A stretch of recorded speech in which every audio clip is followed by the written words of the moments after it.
Today I fucked up by eating 8 chocolate fiber bars before a long car ride with family and experiencing the most absurd gas leak in history. This happened a year ago, but I just remembered this horrific event and the poor victims that never fully recovered. I was set to go on a 10-hour road trip through the interior of British Columbia, and with me were 2 of my cousins and my uncle. However, before our 6 AM start, I decided the night before to wolf down these chocolate chip fiber 1 granola bars that had something like 75% of your daily fiber intake. These things were crazy good, and I ended up eating an entire 8-pack of them in one sitting. After that I went to sleep and woke up in the morning to a bloated stomach but felt fine otherwise. 45 minutes into our ride the cramps began. My stomach grew larger and larger, and I ended up needing to remove my seatbelt and undoing the zipper on my jeans to give it more space to expand. My cousin next to me couldn't believe what he was seeing. He said it was like the blueberry scene from Willy Wonka. Couldn't hold the gas in any longer and asked my uncle to pull over,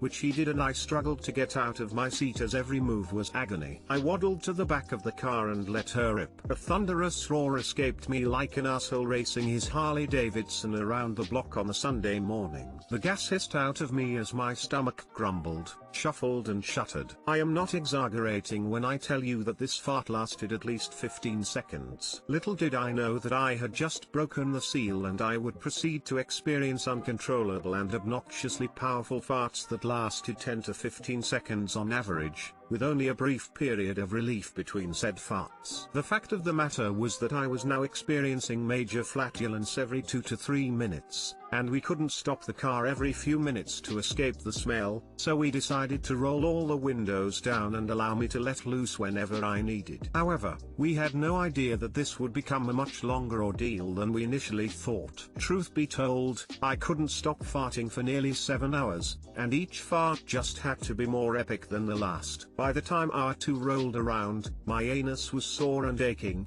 and my insides feeling like shards of glass were ripping through me. And the smell had become so overpowering that we had to stop at a gas station and buy as many air fresheners as we could. I took one of the air fresheners and sat on it in the hopes that each fart will be freshened up. Instead it just smelt like rotten eggs and pine. My cousins and uncle resorted to using Vicks around their noses to stop the smell. The pain from constantly farting brought me to tears at one point, and I realized how ridiculous it must look to see a grown man crying while farting non-stop. At hour 4 disaster struck. I stopped farting, but I was still swelling with gas. I knew I was plugged up, and if I didn't do something soon the pain is going to become unbearable. We stopped at a coffee shop and I ran in to use the bathroom. I gingerly sat down on the toilet and gently pushed, but the pain was too much. I resorted to pushing on my stomach to help things along, and suddenly I felt this wave of pressure hit me that made my butt cheeks break into a cold sweat and start to tingle. Suddenly,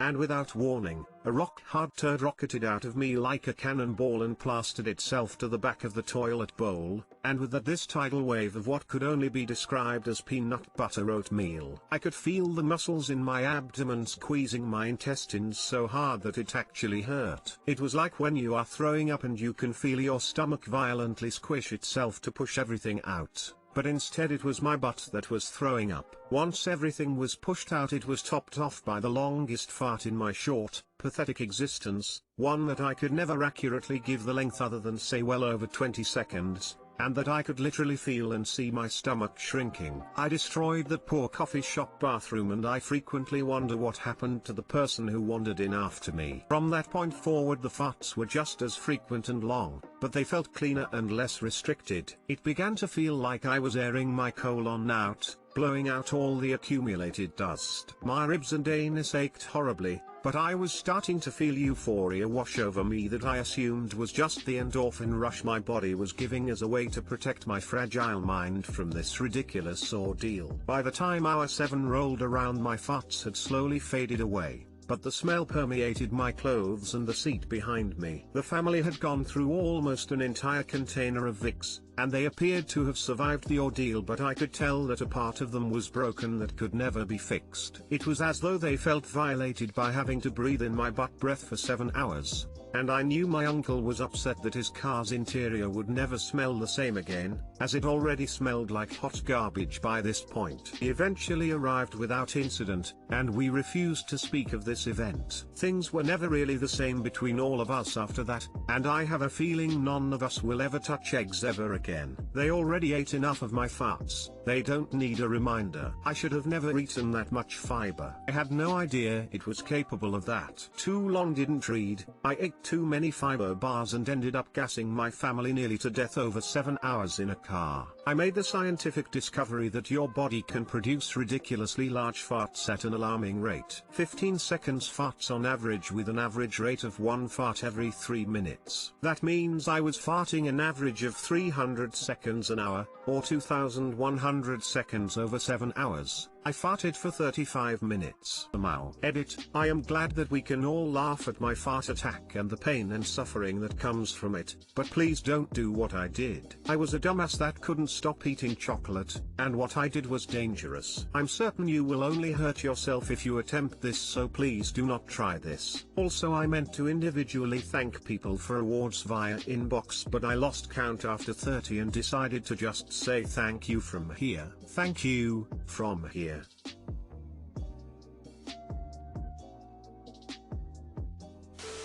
The image of a man crying while ripping enormous farts has made my day. Deleted. Good God, I'm over here about to cry from laughter with this. I've experienced the same ordeal and it's misery until it's over, at which point it's absolutely hilarious. Next time take some Gas X or some other anti-gas medicine. It'll help lessen the burn and make it less painful, but only for you. Next time? ?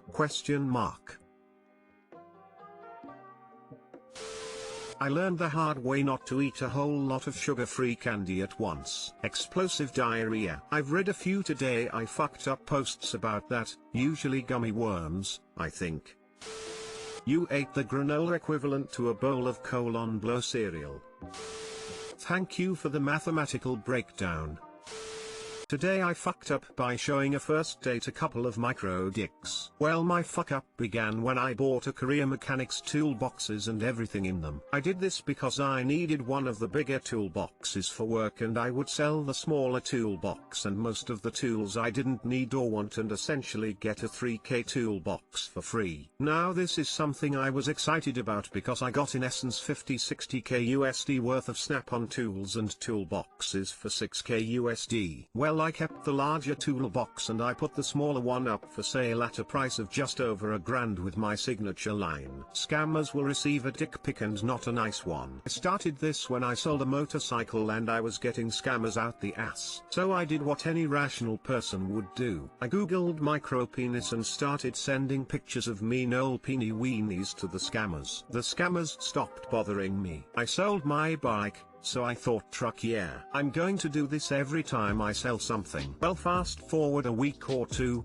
I match with a cute girl on Bumble. We're both mechanics, so we have similar personalities. We agree on a time and a place and off we go. That night I got to the restaurant before her. I went to shed a tear for Nelson and when I came back, I rounded a corner and came mask to mask with her. But something I never expected. She was way cuter than her profile pictures. She didn't smell like oil and her hands were soft. She smiled/laughed and clumsily said hi while fogging up her glasses, and I could have been Liam Neeson's daughter because I was taken. I'm like 93% sure the feeling was mutual. It was one of those moments where you just know, yeah, I like this one. Since no diner is serving inside because COVID, we decide to sit outside in 20 degrees Fahrenheit weather. We ate in the cold and everything was going great. Even though it was freezing and cold and freezing, and for some reason the waiter put ice in my water even though it was, you guessed it, freezing and cold. I asked her after if she wanted to get ice cream, because even though it was cold enough for a fart to come out solid, I wanted to spend some more time with her and